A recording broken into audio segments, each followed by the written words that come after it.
Scotland is considering declaring independence. It's been a long time coming. And of course, there are many voices in opposition to this. Reuters had an interesting piece where they laid out all the possible downsides. We'll talk about the upsides as well in a minute. They say the opposition centre-left Labour Party in the UK has 41 members of Westminster Parliament in Scottish seats, while the centre-right Conservatives have only one. Now, take those out of the equation and the path for Labour to win power looks daunting. Now, if you don't know British politics, you might be a little confused by this. Now, what does this have to do with Scotland? Well, what they're saying is, whatever you think of Scotland, if Scotland leaves the United Kingdom, liberals, progressives in what remains have very little chance of winning going forward, because the Scottish are actually very progressive, and they're going to take 41 progressive seats with them and only one Conservative seat. So the Conservatives in the UK will then be emboldened and have a much better chance of winning. Now, I'm not Conservative, so I don't want Conservatives to win. I find that to be an interesting argument. If I'm voting in Scotland, that's not as persuasive to me, because I might say, hey, UK, that's your problem, and it's no longer my problem. Now, there is a counter argument to that. It's this.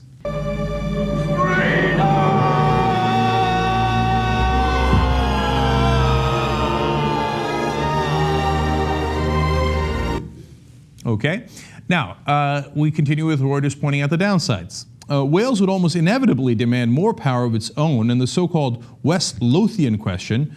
Why should the Scottish and Welsh parliamentarians be allowed to vote on laws that only affect England when English lawmakers cannot do the reverse would come to a head? They're saying if Scotland were to not be fully independent, but even if we chose the middle path, and Scotland got some extra privileges and autonomy, right?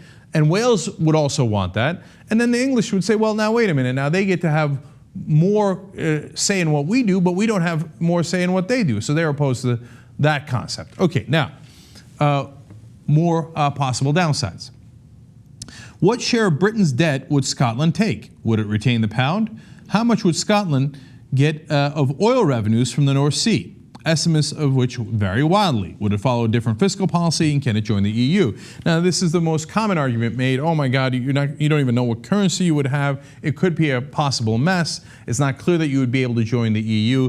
And on top of that, you don't know how much of the oil you're going to get. Now, if you get plenty of the oil, you're going to be pretty set, but that's unclear at this point. It's a fairly effective argument against independence. Here's the counter argument for independence.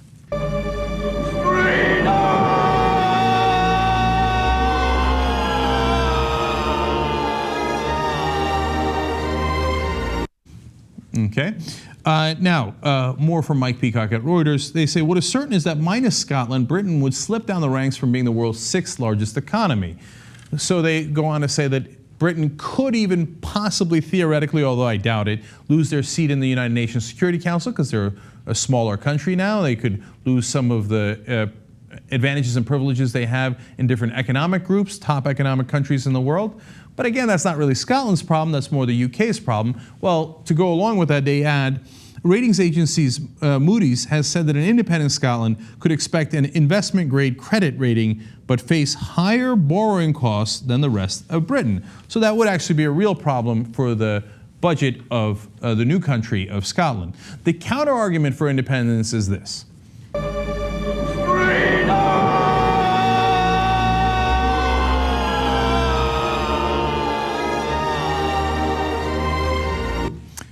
Okay, now finally we turn to the idea of how it would affect the rest of Europe. And this is something that I'm actually concerned about. They say Scottish secession would embolden Catalans and some Basques, as well as potentially Flemish nationalists in Belgium.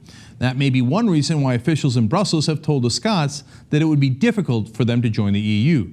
Newcomers have to be voted in unanimously by existing member states. So, now, this has two ramifications. One is for Europe and the world, and here we go, the great splintering, right? I talked about the great splintering in the Middle East. We're having some of that in Eastern Europe with Ukraine, Georgia, etc. Now we're beginning to have splintering in Europe, and they're right. The Basques, Catalans in Spain could say, hey, wait a minute now. If Scotland is getting independence from the UK, why can't we gain independence from Spain, let alone the Welsh in the UK as well? And then how about Northern Ireland? that could begin to be another issue as well. I'm very concerned about that. Probably the biggest downside to Scottish independence. And for the Scots themselves, well, if you need every member of the EU to agree, Belgium is saying basically, I'm not going to agree because of my internal problems, so Scotland, you won't be able to join the EU. That's a significant concern. On the other hand, there's this.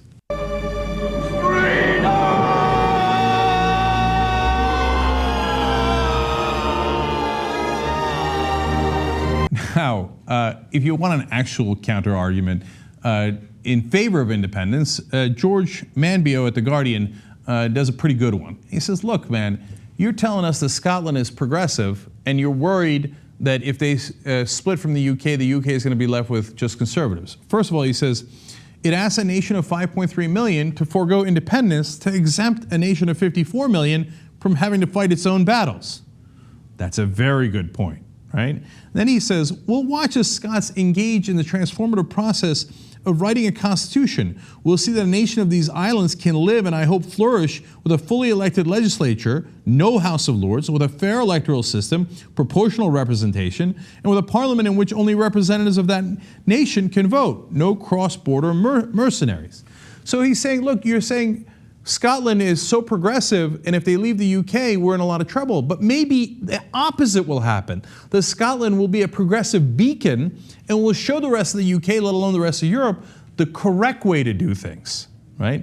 Finally, he says, it would understand that hope is the most dangerous of all political reagents. It can transform what appears to be a fixed polity, a fixed outcome, into something entirely different. It can summon up passion and purpose we never knew we possessed. If Scotland becomes independent, England, if only the potential were recognized, could also be transformed.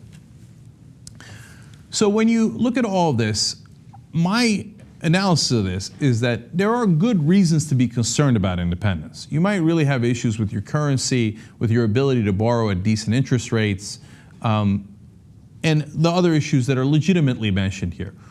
But it's not one-sided. There are legitimate gains to be made. First of all, we would have a very progressive country in Scotland. Look, I love Scotland for a number of goofy reasons. As a Turk, I relate to the Scottish. They're more nomadic shepherds historically, same with the Turks. They like to fight, we like to fight. But they're also wonderfully progressive. So I've been to Scotland, I love Scotland. So I'm torn on this issue, just as a lot of people in Scotland are torn on the issue. But there are also upsides, right? And so the argument made at The Guardian is a pretty good one, which is, well, it would be an interesting example of what to do right. So obviously I can't make that decision for Scotland, and I'm not sure that in the end that I have a hard and fast decision on which way you should go. But I do want to have you hear from one other expert here, a little bit longer exposition on why you should vote for independence. Fight and you may die. Run and you'll live. At least a while.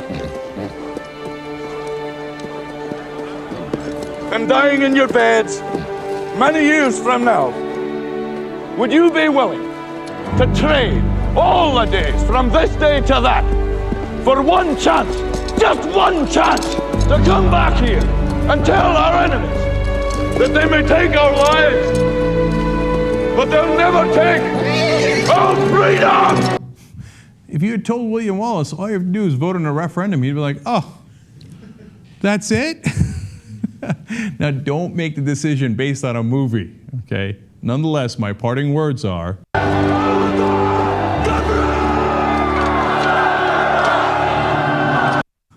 Scotland forever. Young Turks.